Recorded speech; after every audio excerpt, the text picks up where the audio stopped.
தென் அமெரிக்காவில் மிகப்பெரியதும் மிகுந்த மக்கள் தொகை கொண்டதுமான நாடும், பரப்பளவின் அடிப்படையிலும் மக்கள் தொகை அடிப்படையிலும் உலகிலேயே 5வது பெரிய நாடும், பிரேசிலியாவை தலைநகராக கொண்டதும், பெரும்பான்மையாக போர்த்துகீச மொழியை பேசுபவர்களை கொண்ட உலகின் மிகப்பெரிய நாடும், ஐக்கிய நாடுகள் அவை, G20 நாடுகள், போர்த்துகீச மொழி நாடுகள் சமூகம், லத்தீன் ஒன்றியம், ஐபிரோ அமெரிக்க நாடுகள் அமைப்பு, அமெரிக்க நாடுகள் அமைப்பு, தெற்கத்திய பொதுச்சந்தை, தென் அமெரிக்க நாடுகளின் ஒன்றியம் ஆகிய அமைப்புகளின் தொடக்க கால உறுப்பினராக இருந்த நாடும், அமேசான் ஆறு, அமேசான் மலைக்காடுகள், குன்றுகள், மலைகள், சமவெளிகள், உயர்நிலங்கள் மற்றும் புதர் நிலங்கள் அடங்கிய ஒரு நாடும், மிக பிரபல்யமான கால்பந்து வீரர்களை கொண்ட நாடும், தென் அமெரிக்க கண்டத்தில் மிக பெரும் நிலத்தை ஆக்கிரமித்துள்ள ஒரு தென் அமெரிக்க நாடுதான் பிரேசில்.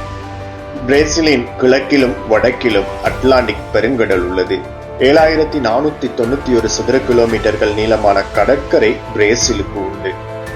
இந்த நாட்டினுடைய ஆட்சி மொழி போர்த்துகேயம். 85,15,767 சதுர கிலோமீட்டர்கள் கொண்ட இந்த நாட்டில் 217 மில்லியனுக்கும் அதிகமான மக்கள் வாழ்கின்றனர். இந்த நாட்டினுடைய மக்கள் பிரேசிலியர் எனவும், இந்த நாட்டினுடைய நாணயம் ரியால் எனவும் அழைக்கப்படுகிறது. போர்த்துகீசரின் ஆட்சியில் முன்பு இருந்ததால் போர்த்துகீச மொழி பிரேசிலில் பேசப்படும் மொழியும் அதிகாரப்பூர்வ மொழியும் ஆகும். சில மதிப்பீட்டாளர்கள் பிரேசிலை உலகளவில் செல்வாக்கு பெருகி வரும் நாடாக அடையாளப்படுத்துகின்றனர். பிரேசில் கடந்த 150 ஆண்டுகளாக உலகின் மிக உயர்ந்த காஃபி பயிரை உற்பத்தி செய்யும் நாடாக விளங்குகின்றது. பிரேசில் நாட்டின் அமேசோனாஸ் மாகாணத்தில் தலைநகரான மனாஸின் அருகில் உள்ள ரியோ நேக்ரோ ஆற்றங்கரையோரத்தில் தாத்துயோ என்ற பழங்குடி மக்கள் தான் பிரேசிலின் பழங்குடி மக்களாக கருதப்படுகின்றார்கள். இப்படி பிரேசிலை பற்றிய ஒரு சில சுவாரஸ்யமான உண்மைகளை தான் இந்த ஒரு பதிவு மூலமாக இன்று நாம் பார்க்க போகிறோம். இன்னும் நம்முடைய சேனலை சப்ஸ்கிரைப் பண்ணாதவர்கள் சப்ஸ்கிரைப் பண்ணி பெல் ஐக்கனையும் கிளிக் பண்ணி கொள்ளுங்க. வாங்க வீடியோக்குள்ள போகலாம்.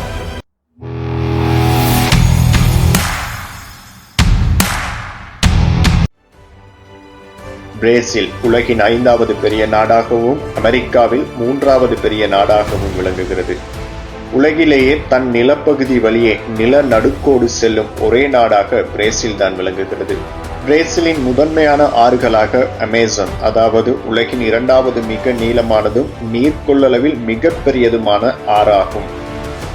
லத்தீன் அமெரிக்காவின் மிக பெரும் தேசிய பொருளாதாரமாக பிரேசில் விளங்குகிறது.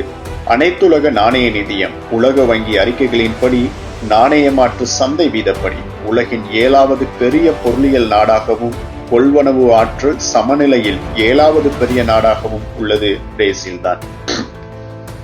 வேளாண்மை, சுரங்க தொழில், உற்பத்தி மற்றும் சேவை துறைகளில் மாத்திரமே கிட்டத்தட்ட 107 மில்லியன் தொழிலாளர்கள் பணிபுரிகின்றனர். உலகின் வளர்ந்து வரும் நாடுகளின் கூட்டமைப்பான பிரிக்ஸ் நாடுகளின் கூட்டமைப்பை உருவாக்கிய பெருமையும் பிரேசிலுக்கு உண்டு. பிரிக்ஸ் என்ற அந்த எழுத்துக்களில் பி என்பது பிரேசிலை தான் குறிக்கின்றது. இந்த நாட்டினுடைய முதன்மையான ஏற்றுமதிகளாக வானூர்தி, மின்னியல் கருவிகள், தானுந்துகள், எத்தனால் எரிபொருள், துணிகள், காலணிகள், இரும்பு தாது, காஃபி, ஆரஞ்சு சாறு, சோயா, அவரைகள் மற்றும் உப்பிட்ட மாட்டு இறைச்சிகள் காணப்படுகின்றது. உலக அளவில் ஏற்றுமதிகளின் மதிப்பின்படி 23வது பெரிய நாடு பிரேசில் தான். இந்த நாட்டினுடைய பொருளாதாரம் உயருவதற்கு மிக பெரும் தடையாக இருப்பது இந்த நாட்டில் காணப்படும் ஊழல் தான். அப்படி இவர்கள் செய்யக்கூடிய ஊழல்களின் மதிப்பு 41 பில்லியன் அமெரிக்க டாலராக காணப்படுகின்றது. பிரேசிலில் மாத்திரமே கிட்டத்தட்ட 2500 வானூர்தி நிலையங்கள், அதாவது ஏர்போர்ட்ஸ் காணப்படுகின்றது. பிரேசிலில் சிறை தண்டனை பெற்றுள்ள குற்றவாளிகள் ஒரு புத்தகத்தை படித்து அதன் தலைப்பில் இருந்து விலகாமல் அறிக்கை தயாரிப்பதன் மூலம் 4 நாட்கள் சிறை தண்டனையை குறைத்துக் கொள்ள முடியும். மேலும் இவர்கள் கார் பேட்டரியோடு இணைக்கப்பட்டுள்ள நிற்கும் மிதிவண்டியை 16 மணி நேரம் ஓட்டுவதன் மூலம் ஒரு நாள் சிறை தண்டனையை குறைக்க முடியும் என்பது இந்த நாட்டினுடைய ஒரு விதியாக காணப்படுகின்றது. கால்பந்து விளையாட்டுக்கு மிகவும் புகழ்பெற்ற நாடுகளில் ஒரு நாடும் பிரேசில் தான். FIFA உலக தரவரிசையில் பிரேசில் தேசிய கால்பந்து அணி உலகில் மிக சிறந்ததாக மதிப்பிடப்பட்டுள்ளது. அது மாத்திரமல்ல, 5 முறை உலக கோப்பையை வென்ற ஒரு நாடும் பிரேசில் தான். பிரேசிலின் நிலப்பரப்பில் 60% மேல் பரவியுள்ள அமேசான் மலைக்காடு உலகின் 20% ஆக்சிஜனை உற்பத்தி செய்கிறது. அது மாத்திரமல்ல, பூமியில் அறியப்பட்ட 10 உயிரினங்களில் ஒன்று இங்குதான் உள்ளது. ஜப்பானுக்கு வெளியே ஜப்பானினுடைய கலாச்சார மரபுகளை கொண்ட மிகப்பெரிய மக்கள் தொகையை கொண்ட சாவோ பாலோ நகரம் பிரேசில் தான் உள்ளது. இந்த நாட்டினுடைய பிரேசிலியா தலைநகரம் 1950களின் பிற்பகுதியில் 41 மாதங்களில் விமானத்தின் வடிவில் வடிவமைக்கப்பட்ட ஒரு திட்டமிடப்பட்ட நகரமாகும். உலகின் புதிய 7 அதிசயங்களில் ஒன்றான 30 மீட்டர் உயரம் கொண்ட கிறிஸ்துவத்தின் உலகளாவிய சின்னமாக காணப்படும் கிறிஸ்து தி ரிடிமர் சிலை இங்குதான் உள்ளது. இந்த நாட்டினுடைய பழங்குடி மக்கள் 150க்கும் மேற்பட்ட வெவ்வேறு மொழிகளை பேசுகிறார்கள். இது நாட்டிற்குள் உள்ள மகத்தான கலாச்சார பன்முகத்தன்மையை பிரதிபலிக்கிறது. 2ஆம் உலகப் போரின் போது தொடங்கி தென் அமெரிக்காவின் முதல் நாடு பிரேசில் தனது ஆயுத படைகளில் பெண்களை சேர்த்து கொண்டது.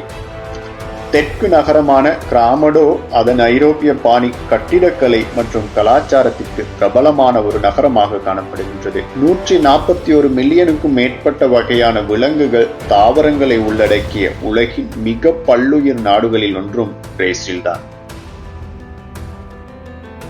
இந்த ஒரு காணொளி பற்றிய உங்களுடைய கருத்துக்கள் இங்கே வரவேற்கப்படுகின்றன.